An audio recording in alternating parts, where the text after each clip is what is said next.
Cinema शौकीन सबका स्वागत करता है। आज हम बात करने वाले हैं द कोवेनेंट के बारे में। यह कहानी है एक अमेरिकी सिपाही की जिसका नाम है जॉन किनली। लेकिन एक अमेरिकी सिपाही होने के बावजूद एक अफगानी उसकी जान बचाता है और अब बदले में जॉन भी उसकी मदद करना चाहता है। लेकिन ये काम इतना आसान नहीं। कहानी की शुरुआत होती है और हमें एक संदेश दिखाया जाता है कि 1300 अमेरिकी सिपाहियों को अफगानिस्तान भेजा गया था, वो भी 9/11 के अटैक के बाद। लेकिन अगले 10 साल में संख्या बढ़ के हो गई 98,000। तब अमेरिका सरकार ने 50,000 से भी ज्यादा अफगानियों को काम पे रखा और उसके साथ साथ उन्हें उम्मीद भी दी कि अगर उनका काम अच्छा रहा तो भविष्य में उन्हें अमेरिका का वीजा मिल सकता है। लेकिन अब हमारे सामने दृश्य आता है 2018 का। तब हम जॉन को देखते हैं जो अपनी ड्यूटी पर है। तभी इनके पास आकर के एक ट्रक रुकती है और इन्हें उन पर शक होने लगता है। फिर जॉन अपने 2 जवानों को भेजता है उनकी तलाशी लेने के लिए। फिर जब ये लोग तलाशी लेते हैं तब ड्राइवर कहीं ना कहीं संदेहजनक हरकतें करने लगता है। फिर ये दोनों सिपाही जाते हैं ट्रक के पीछे और उनके पीछे जाते ही यहाँ पर एक बहुत ही बड़ा ब्लास्ट होता है और समय ऐसे ही बीतने लगता है। तब हम देखते हैं जॉन को बेस पर और जॉन को बताया जाता है कि उसे एक नए ट्रांसलेटर की जरूरत पड़ेगी अगर वो पेट्रोलिंग में जाता है तब। और सब लोग यहाँ पर एक ही आदमी का नाम लेते हैं जिसका नाम है अहमद। तब अहमद आता है जॉन के पास। वो बिल्कुल शांत है, वो उतना ही जवाब देता है जितना उससे पूछा जाता है। लेकिन बातों ही बातों में जॉन को एहसास हो जाता है कि अहमद एक बहुत ही चालाक आदमी है। तब वो उससे कहता है कि मुझे किसी किस्म की कोई भी चालाकी नहीं चाहिए और ना ही कोई समस्या। तुम मेरे अंडर काम करोगे, जितना मैं कहूंगा तुम्हें उतना ही करना पड़ेगा। तब अहमद कहता है कि हाँ मैं उतना ही करूंगा। और अगले दिन ये लोग निकल जाते हैं पेट्रोलिंग में और एक घर का दरवाजा खटखटाते हैं। तब अहमद बताता है इस जगह के बारे में कि आखिर इस जगह पे क्या क्या चीजें हो सकती हैं। फिर वो बड़े ही आराम से इस घर के आदमी से बात करता है और ये घर के अंदर चले जाते हैं। हर जगह की तलाशी लेने लगते हैं। एक के बाद एक ये बहुत सारे घरों में जाते हैं। तब अंदर बहुत सारे लोग इन्हें मिलते हैं जो लगभग बेहोश हैं। न इनके पास खाने को खाना है न पीने को पानी, सब ऐसे ही अधमरे पड़े हुए हैं। तब जॉन इनके पास ही बैठ जाता है। लेकिन अगले दिन ये लोग ढूंढने निकलते हैं आईईडी को। जैसे ही ये लोग आधे बिगड़ में जाते हैं, इनका दूसरा ट्रांसलेटर कहता है कि आगे का रास्ता ब्लॉक हो चुका है, इसीलिए हमें शॉर्ट रूट लेना चाहिए ताकि जल्दी से हम वहां तक पहुंच पाएंगे। और जॉन भी इस चीज की रजामंदी दे देता है। तब ये लोग बहुत ही तेजी से आगे निकलते हैं। लेकिन जैसे ही ये लोग पहुंचने वाले होते हैं, अहमद जॉन को कहता है कि गाड़ी रोको। वो गाड़ी रुकवाता है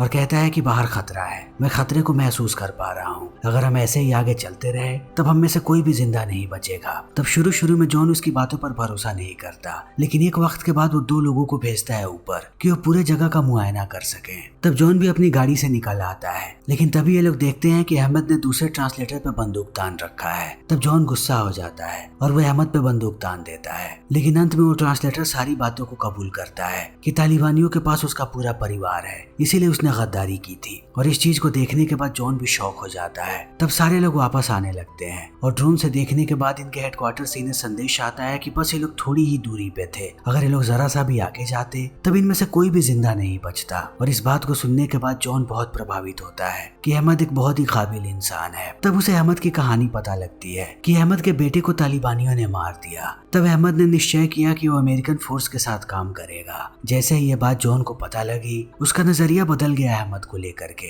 अब वो अहमद को दूसरे तरीके से देखता है। फिर भी वो अहमद को कहता है कि अगली बार से मेरे आज्ञा का उल्लंघन मत करना, अगर मैं तुम्हें ऑर्डर दूं तभी कुछ करना। तब अहमद भी मान जाता है। लेकिन अब जॉन बहुत गुस्से में है। वो कैसे भी सारे तालिबानियों का खात्मा करना चाहता है, लेकिन अभी तक उसके पास कोई भी लीड नहीं है। फिर वो जाता है अपने सुपीरियर वॉक्स के पास और उसे कहता है कि उसे अपने दायरे को बढ़ाना है, वो किसी और एरिया में रेड मारना चाहता है। तब वॉक्स कहता है कि ये पॉसिबल नहीं है, तुम्हें धीरे धीरे अपने दायरे को बढ़ाना पड़ेगा, ये लोग बहुत ही ज्यादा खतरनाक हैं। तभी जॉन का साथी इन सारी बातों को सुन लेता है जिसका नाम है डिक्लन ओब्रायन। तब डिक्लन जॉन को एक नाम देता है और कहता है कि इस नाम की मदद से तुम आगे तक पहुंच पाओगे। यह आदमी एक ड्रग डीलर है। फिर जैसे ही जॉन को यह नाम मिलता है, वो तुरंत उस आदमी को पकड़ लेता है। लेकिन जॉन यहाँ की भाषा नहीं बोलता, उसे ट्रांसलेट करने के लिए अहमद की जरूरत पड़ती है। तब अहमद इस आदमी से सारी जानकारियां उगलवाने लगता है, लेकिन बदले में इन्हें पैसे देने पड़ते हैं। लेकिन ये आदमी बहुत गुस्से में है। वह अहमद को गालियां देता है और कहता है कि तुम हम में से एक हो, फिर भी अमेरिकियों के साथ काम कर रहे हो,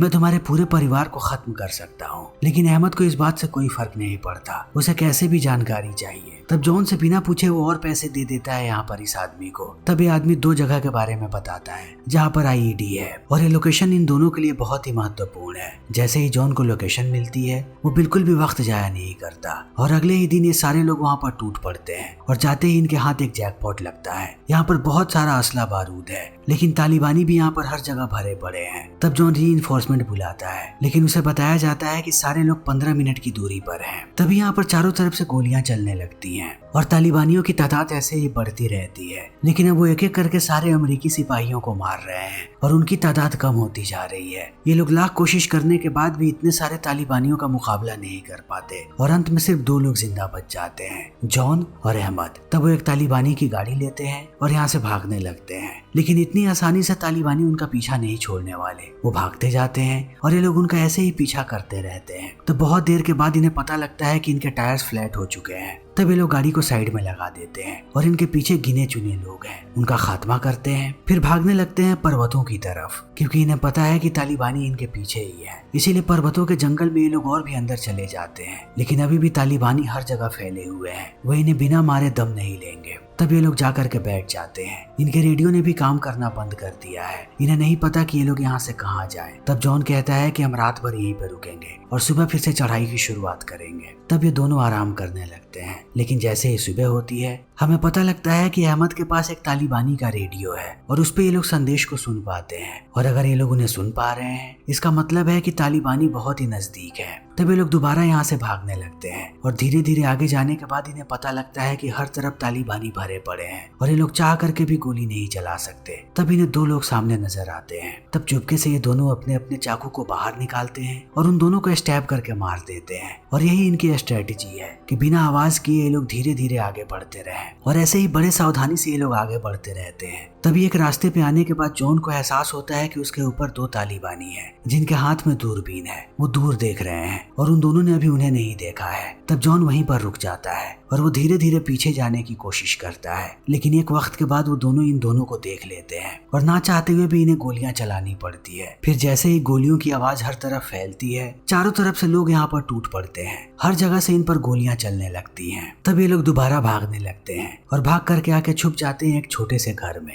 लेकिन जॉन जैसे ही घर से बाहर आता है, एक गोली आकर के लग जाती है उसके पैर में। तब वो नीचे गिर जाता है और एक एक करके सारे तालिबानी उस पर टूट पड़ते हैं। वो उसे गोली मारते हैं और उसे पीटते भी हैं। अब जॉन के पेट में भी एक गोली लगी है। फिर वो उसे पीटने के बाद यहाँ से लेकर के जाने की कोशिश करते हैं, क्योंकि उन्हें अमरीकियों को जिंदा पकड़ना होता है। तभी ऐन वक्त पे अहमद आ जाता है। वो एक एक करके सबको मारता है और एक दूसरे ट्रक में जॉन को लेकर के जाने लगता है। जॉन के ऊपर उसने बहुत सारे रग को रख दिए हैं, जिससे जॉन नजर ना आए। तभी रास्ते में 3 तालिबानी उसकी गाड़ी को रुकवाते हैं और कहते हैं कि हमारी गाड़ी खराब हो गई है, हमें आगे तक छोड़ दो। तब अहमद को उन तीनों को गाड़ी में बैठाना ही पड़ता है। तब एक आदमी आकर के आगे बैठ जाता है और 2 लोग पीछे बैठे होते हैं। उन्हें अंदाजा भी नहीं होता कि एक अमेरिकी सिपाही उनके पैरों के नीचे है। जॉन इन सारी चीजों को देख रहा होता है, लेकिन वो बिल्कुल शांत है और अहमद भी शांत रहता है। फिर थोड़ी देर के बाद वो तीनों तालिबानियों को नीचे उतार देता है और फिर गाड़ी को लेकर के पहुंचता है कुछ लोगों के पास। उन्हें अपनी पूरी बात बताता है। ये सारे लोग भी तालिबानियों से नफरत करते हैं। अहमद उन्हें कहता है कि इस गाड़ी को तुम लोग रख सकते हो, बदले में हमें सिर्फ कुछ खाना और पानी चाहिए। तब ये लोग अहमद की मदद करते हैं। अहमद खाना और पानी लेता है और एक ठेले पे सुला देता है जॉन को और उसके पूरे शरीर को ढक भी देता है ताकि वो धूप से बचा रहे। और अहमद अब पूरे जगह पे उसे खींच के ऊपर लेकर के जा रहा है ताकि वो इस बीहड़ से आगे निकल पाए और जॉन को अमेरिकी सरकार से मदद मिल सके। और वो ऐसे ही जॉन को लेकर के आगे बढ़ते रहता है। बीच बीच में जॉन की आंखें खुलती हैं, लेकिन फिर से उसकी आंखें बंद हो जाती हैं। अहमद बहुत ही अलग अलग तरह के रास्तों से उसे लेकर के ऊपर जाता है, लेकिन जब भी रात होती है तब जॉन दर्द से कराहता है और अहमद बार बार कोशिश करता है कि वो जॉन को शांत कर सके। लेकिन अब धीरे धीरे अहमद की भी हालत खराब हो रही है। जॉन को खींचना इतना आसान नहीं है, क्योंकि अहमद के पास भी पर्याप्त खाना और पानी नहीं है। तभी थोड़े दिनों के बाद अहमद के सांस में सांस आती है।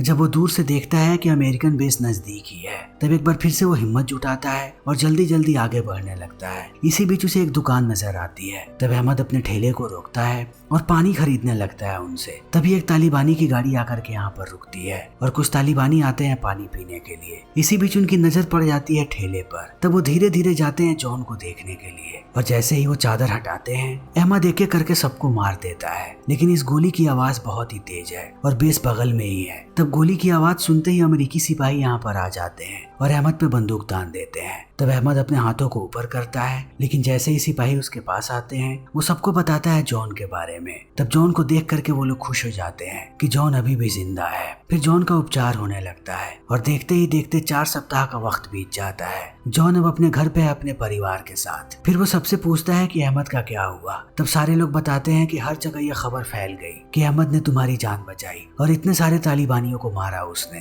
तब से अहमद को अपनी पत्नी और बच्चे के साथ छुपना पड़ रहा है। सारे तालिबानी उसके पीछे लगे हुए हैं। जहाँ भी वो उन्हें नजर आ गया वो उसे वहीं पर मार देंगे। और अमेरिका सरकार ने उन्हें अभी तक वीजा नहीं दिया है। किसी को पता नहीं कि अहमद कहाँ पर है। वो दर दर की ठोकर खा रहा है। तब जॉन अपनी पूरी कोशिश करने लगता है कि वो अहमद के बारे में पता करे और उसके परिवार को वीजा भी दिलवा दे, लेकिन बार बार उसका कॉल होल्ड पर रखा जाता है। कभी कभी जॉन का कॉल 3-3 घंटे के होल्ड पर होता है, जिस चीज से जॉन चिढ़ जाता है। वो रात रात भर शराब पीता है और ऐसे ही सबको गालियां देते रहता है। तब उसे बताया जाता है कि पहले उन्हें बैकग्राउंड चेक करना पड़ेगा। तब जॉन सबको कहता है कि अहमद हमारे साथ 3 महीने से काम कर रहा था और अब तक तुम लोगों ने उसका बैकग्राउंड चेक नहीं किया है। तब एक वक्त के बाद जॉन को भी एहसास होने लगता है कि ये सारे लोग बहानेबाजी कर रहे हैं, वो बस टाल रहे हैं। तभी दूसरी तरफ हम अहमद को देखते हैं जो अपने पत्नी और बच्चे के साथ है। तभी उसका इन्फॉर्मर उसे कॉल करता है कि तालिबानियों को तुम्हारी लोकेशन पता लग गई है, वो किसी भी वक्त तुम्हारे घर पर पहुंच सकते हैं, तो जितनी जल्दी हो सके पीछे के दरवाजे से बाहर निकलो। तब ये लोग पीछे के दरवाजे से निकलने लगते हैं, लेकिन उनका इन्फॉर्मर कहता है कि एक आदमी तुम्हारे पीछे के दरवाजे के पास भी है। तब धीरे धीरे अहमद दरवाजे के पास जाता है और उस आदमी का काम तमाम करके निकलने लगता है अपनी पत्नी के साथ। बाहर जाते ही उसे एक ट्रक मिल जाती है जो उसका इन्फॉर्मर लेकर के आया है। तब ये लोग उसी ट्रक में बैठ करके यहाँ से निकल जाते हैं। तभी हम जॉन को देखते हैं जो बहुत ही ज्यादा परेशान है। वो कैसे भी पता लगाना चाहता है कि अहमद कहाँ पर है,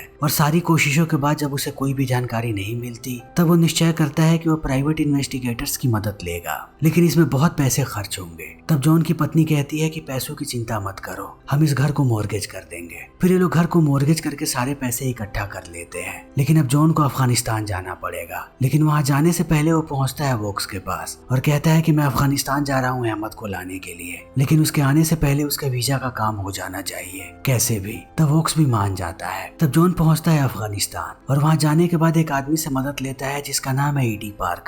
ईडी जॉन को सारी चीजें बताता है कि यहाँ पर कितनी दिक्कतें चल रही हैं और जगह बहुत ही खतरनाक हो सकती है जाने के लिए। लेकिन जॉन कहता है कि मुझे एक आदमी को कैसे भी यहाँ से बाहर निकालना है, जैसे ही मैं तुम्हें बताऊं तुम्हें हमें लेने के लिए आना पड़ेगा। तब एक वक्त के बाद ईडी भी मान जाता है। वो अपने सारे सोर्सेस को तैयार करता है और पता लगाता है अहमद के भाई के बारे में। फिर वो जॉन को एक गाड़ी देता है और जरूरत की सारी चीजें। तब जॉन की मुलाकात होती है अहमद के भाई से। तब अहमद का भाई बताता है कि मैं तालिबानियों से नहीं उलझता और न ही उनके खिलाफ जाता हूँ, मैं उन्हें ड्रग्स सप्लाई करता हूँ, इसीलिए अभी तक उन लोगों ने मुझे छोड़ रखा है, आगे भी मैं ऐसा ही रहूंगा। मैं सिर्फ तुम्हें एक ड्राइवर के बारे में बता सकता हूँ जो तुम्हें अहमद के पास लेकर के जाएगा, लेकिन उसके बाद से ना मैं तुम्हें जानता हूँ ना तुम मुझे जानते हो। तब जॉन भी मान जाता है और एक ड्राइवर उसे अपने ट्रक में बैठा के लेकर के जाने लगता है अहमद के पास। लेकिन रास्ते में कुछ तालिबानी इनके ट्रक को रोक देते हैं और उस ड्राइवर को कहते हैं कि पीछे का गेट खोलो, हमें देखना है कि आखिर वहाँ पर क्या है। तब ना चाहते हुए भी ड्राइवर को पीछे आना पड़ता है और एक तालिबानी ऊपर चढ़ जाता है। वो सारी चीजों की तलाशी लेने लगता है,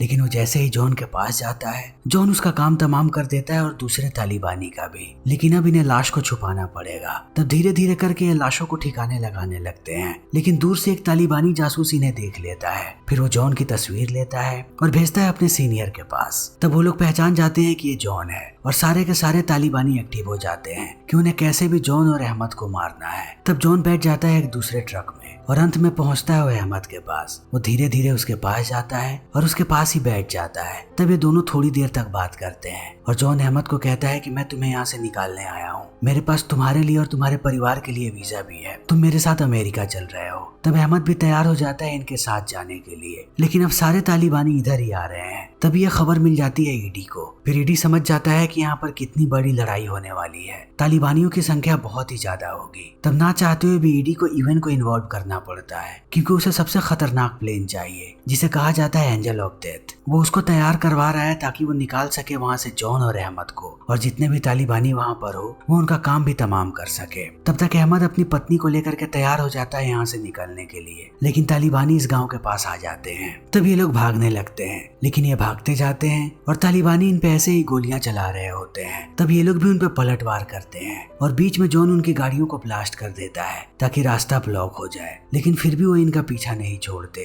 तभी ये लोग पहुंचते हैं एक टनल के पास। तब जॉन अहमद और उसकी पत्नी को कहता है कि हमें गाड़ी से नीचे उतरना पड़ेगा ताकि मैं इस ट्रक को ब्लास्ट करके पूरे टनल को बंद कर दूं। फिर वो एक ग्रेनेड लगाता है ट्रक में और ट्रक से दूर भाग जाता है और ट्रक यहीं पर ब्लास्ट हो जाता है। और जैसा जॉन ने सोचा था वैसा ही होता है, ये टनल अब ब्लॉक हो चुका है। तभी यहाँ पर तालिबानी आ जाते हैं और वो पैदल आगे बढ़ने लगते हैं। तब तक कुछ तालिबानी ट्रक को भी हटा देते हैं और एक बार फिर से वो इनके पीछे हैं। लेकिन अब जॉन यहाँ से पैदल ज्यादा दूर नहीं भाग सकता, ना ही अहमद अपनी पत्नी के साथ। तब ये लोग जाकर के एक छोटे से घर में छुप जाते हैं, लेकिन ऐसे ही तालिबानी इन पे गोलियां चलाते रहते हैं। तब ये लोग भी उन पे गोलियां चलाते हैं। फिर ये लड़ाई बहुत देर तक ऐसे ही चलती रहती है, लेकिन एक वक्त के बाद जॉन को एहसास होता है कि उसकी गोलियां खत्म हो गई हैं और अहमद की भी। तब कहीं ना कहीं ये लोग हार मानने लगते हैं, इन्हें लगता है कि अब इनकी मौत करीब है। तभी यहाँ पर ईडी आ जाता है एंजल ऑफ डेथ को लेकर के और वो चुन चुन के सारे तालिबानियों को मारते हैं। पलक झपकते ही वो उन सबका सफाया कर देते हैं। तब एक हेलीकॉप्टर आता है जॉन के पास। तब जॉन के साथ साथ अहमद और उसकी पत्नी भी हेलीकॉप्टर में बैठ जाते हैं और निकल पड़ते हैं यहाँ से दूर निकलने के लिए। तब आंखों ही आंखों में जॉन और अहमद दोनों एक दूसरे का शुक्रिया अदा करते हैं क्योंकि इन दोनों ने एक दूसरे की जान बचाई है। और ये फिल्म इसी के साथ खत्म हो जाती है। दोस्तों, ये फिल्म एक सच्ची घटना पर आधारित है। तो हमारी आज की ये वीडियो यहीं पे खत्म होती है। अगर आपको हमारी ये वीडियो पसंद आई हो तो इसे लाइक करें, शेयर करें और चैनल को सब्सक्राइब करें।